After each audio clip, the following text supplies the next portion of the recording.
बिस्मिल्लाहिर्रहमानिर्रहीम। शुरू करता हूँ अल्लाह के नाम से जो बड़ा रहमान रहीम। नाज़रीन हज़ार सलाम अलैकुम। आप देख रहे हैं हर पल आज़ादारी अमान। आज हम अपने स्टूडियो में मौजूद हैं और हमारे साथ हैं हुज्जतुल इस्लाम आली जनाब मौलाना जीशान हैदर साहब सुल्तानपुरी हमारे साथ मौजूद हैं।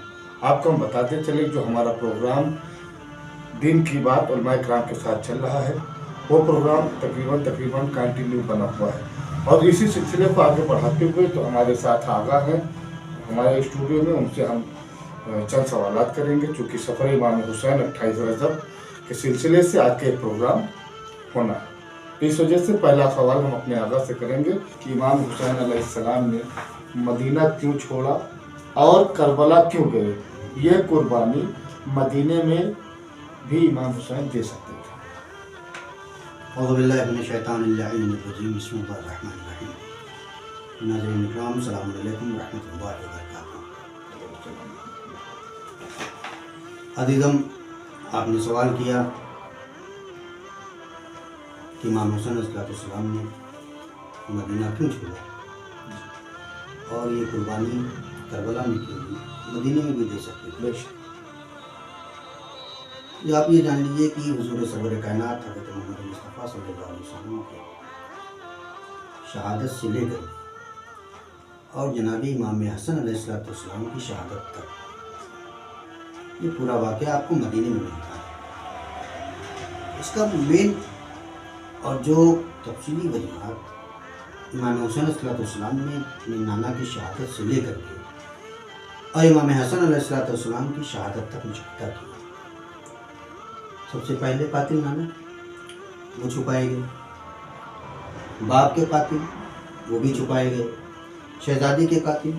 वो भी छुपाए गए, इमाम हसन के कातिल वो भी छुपाए गए। इमाम ने ये कहा कि देखिए नाना के कातिल भी छुपाए गए, बाबा के कातिल भी छुपाए गए, हमारे ग्रामी के भी कातिल छुपाए गए, इमाम हसन मेरे भैया के कातिल छुपाए। लिहाजा अब हुसैन ऐसा करेगा कि मेरे कत्ल के साथ साथ जो ये हमारे नाना के कातिल हैं, मेरे माँ के कातिल हैं, मेरे बाप के कातिल हैं, मेरे भाई हसन के कातिल हैं,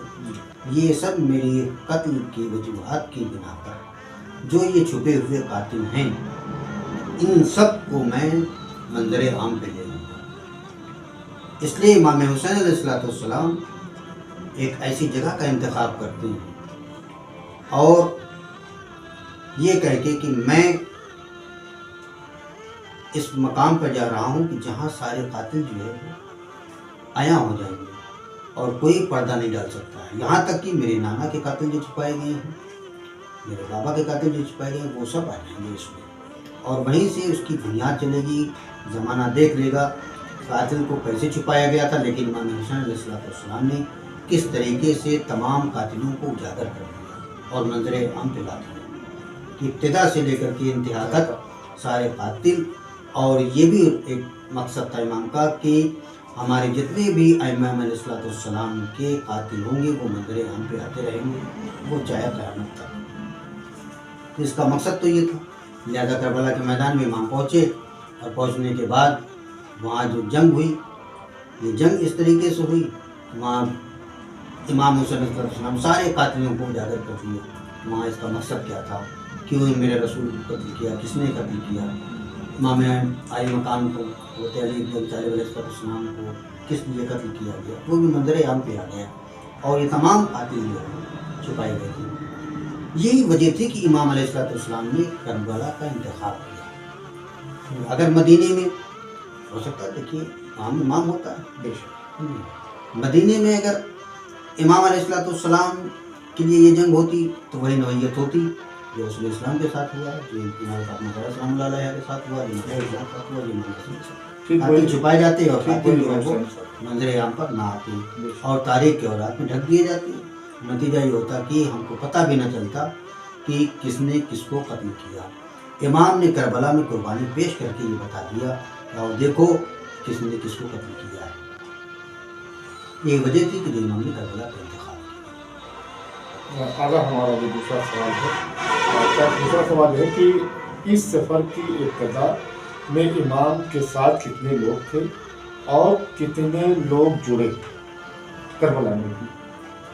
اب دیکھیے سوال یہ ہے کہ امام علیہ السلام جب اپنا وطن چھوڑتے ہیں تو جو روایات اور حقیقت کی بنیاد پر جو ہے وہ اکثر تاریخ بتاتی ہے 72 افراد، لیکن جو معتبر تاریخ ہے ان تاریخوں میں کم سے کم جو تعداد بتائی گئی ہے وہ 72، اور اس سے آگے اگر بڑھ جائے تو 110 بھی ہے، 135 تعداد جو ہے مقرر کی گئی ہے کہ کربلا تک جو ہے 135 افراد جو ہے امام کے ہمراہ شامل ہوئے، جس میں جیسے جناب مسلم ابن مسلم ہیں، جناب وہب قلبی ہیں، جناب حبیب ابن مظاہر ہیں، جناب ہر ہیں، ان کے فرزند ہیں، ان کے بھائی ہیں، ایسے افراد جو ہے امام کے ساتھ آ کر کے دیے ہیں۔ اس اعتبار سے یہ فہرست جو بنی ہے وہ معتبر کتابوں کے حوالے سے وہ 135 تک جاتی ہے، اور 135 افراد آپ کے ہمراہ ہوتے، اور جو اپنے کارۂ نمایاں کو اس طریقے سے انجام دیا ہے، اور یہ فہرست شہداء میں۔ بہت بہت شکریہ آقا۔ جو ہمارا اگلا سوال ہے کہ اس سفر کا مقصد کیا تھا اور کتنے دنوں میں سفر مکمل تھا؟ مقصد امام حسین علیہ السلام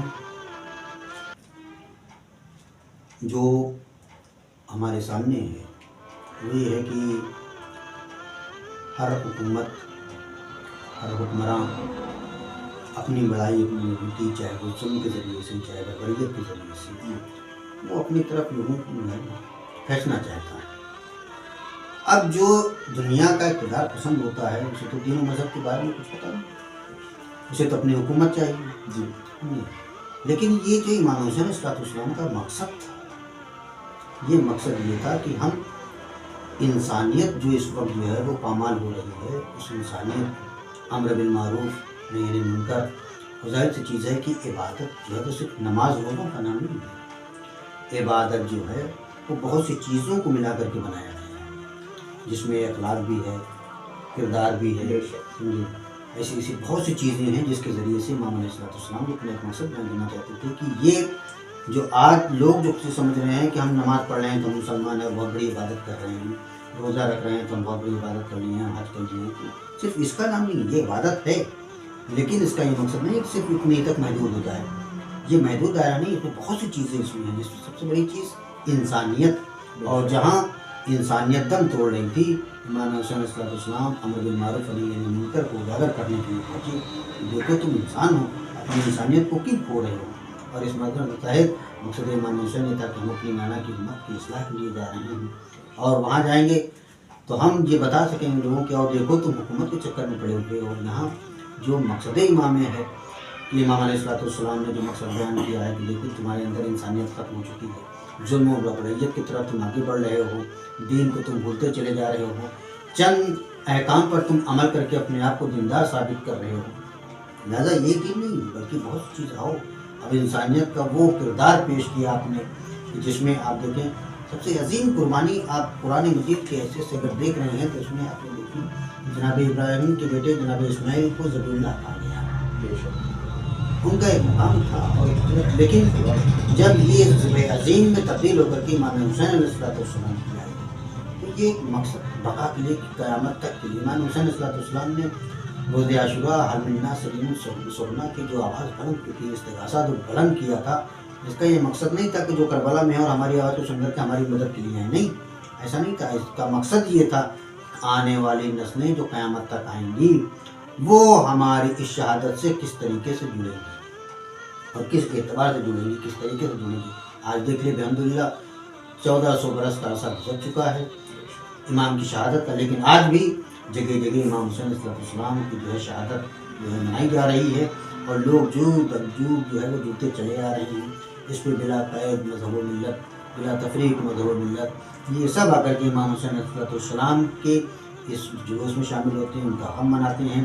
اور یہی امام حسین علیہ السلام کا مقصد تھا کہ جو آپ نے کربلا سے صدائے حل من الناس سلیم سرنا بیان کر کے لوگوں کو بتایا کہ یہ قیامت تک کا پیغام ہے، اور لوگ اس طریقے سے اگر ہمارے اس عمل میں جڑتے رہیں گے ان کے پاس انسانیت بھی ہوگی، ان کے پاس دین بھی ہوگا، یہ تمام چیزیں امام علیہ السلام کا ایک مقصد تھا، और ये मकसद ये था कि इंसानियत को बचाया जाए, जो अमर बिल मारूफ से दूर हो चुके हैं, नई नई मुनकर से दूर हो चुके हैं, उनको करीब लाया जाए और उनके दिलो दिमाग से जो एक ऐसी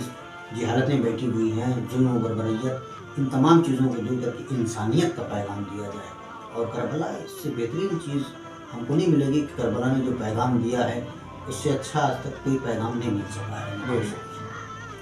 अगर हमारे एक आखिरी सवाल हमारा कि कभी कभी मैं भी तन्हाई में सोचता हूँ कि जब इमाम हुसैन का ये सफ़र तैयार हो रहा था मदीने से चलने के लिए, फहरिस्त बनी थी, फहरिस्त में सबका नाम था, लेकिन इमाम की एक करीब बेटी थी, उस बेटी का नाम उस फहरिस्त में क्यों नहीं आया? वजूहात बहुत सी हैं, लेकिन जो मोतबर वजूहात ये है कि जनाब फातिमा ज़हरा सलाम अलैहा, अव्वल तो आप बीमार थे। बीमारी में जानते हैं कि इतना लंबा सफ़र जो इमाम अलैहिस्सलाम ने 5 महीने 4 दिन का किया है, उसमें कितनी तकलीफ़ें भी हो सकती हैं, कितनी जो है मुसीबतें तमाम चीज़ें आ सकती हैं। तो ये तो एक हमारे और आपके एतबार से है कि जनाब फातिमा ज़हरा सलाम अलैहा बीमार है। तो एक जो सबसे अहम और हकीकी पहलू था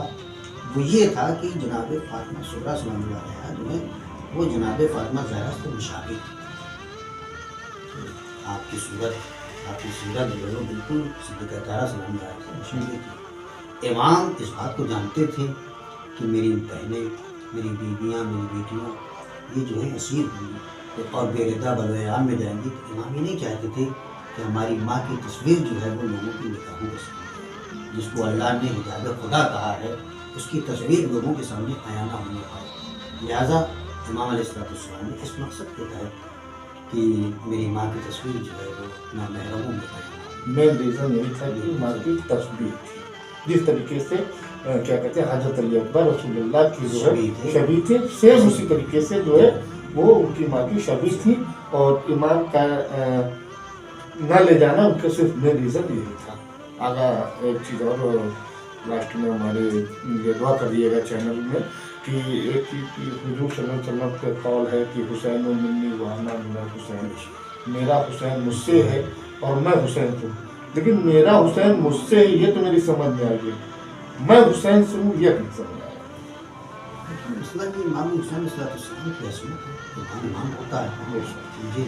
लेकिन खुदा आपने हदीस सुनी होगी, उलमा मोहम्मद और सकुल्ला मोहम्मद वकुल्ला मोहम्मद, ये घराने में सभी जो है मोहम्मद से समझे। तो जहाँ पर ये देखा जाए कि जब ज़रूरत हो मोहम्मद बनने की तो मोहम्मद बन जाए, जब ज़रूरत पर हुसैन बनने की हुसैन बन जाते। जैसे मदीने में हल्दी के जनाब अबू तालिब मक्के में थे, लेकिन जहाँ ज़रूरत पड़ती थी ये अबू तालिब का खून जो है वो मक्के से मदीने में जो है ये सिर्फ जो है वो तस्वीरें बदलती रही, किरदार नहीं बदलता रहा। तो ये भी एक किरदार था कि जो रसूल इस्लाम का किरदार था वही किरदार इमाम हुसैन का था, और जो इमाम हुसैन का किरदार था वही किरदार रसूल खुदा सल्लल्लाहु अलैहि वसल्लम का था। इसमें कोई तब्दीली नहीं हो सकती। मासूम होता है, मासूम का इल्म मासूम की तरह होता है, उसमें ये नहीं है। अब मैं हुसैन से हूँ, इसका मतलब ये कि जो मेरे मकसद में कामयाब,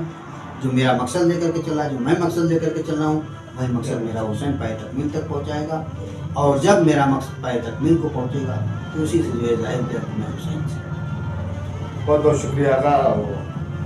आखिर में तो हमारे नाज़रीन हैं इनके लिए दुआ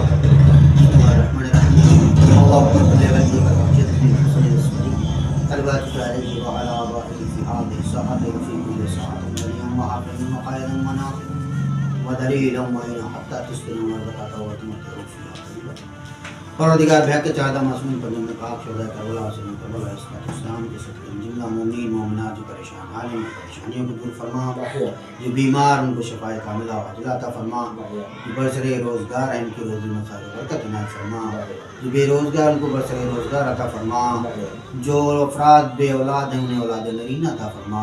खुसूसन हमारे इस हर पल अज़ादारी चैनल को जो है परवरदिगार इसको जो इतना जो है फैला दे और इसमें जो इतनी कामयाबी और अमरानी अता फरमा दे कि आज दुनिया की हर गोशे में ये चैनल जो है वो देखा जाए और एक मकबूलियत के जरिए से पहचाना जाए। अल्हम्दुलिल्लाह जिस एतबार से आप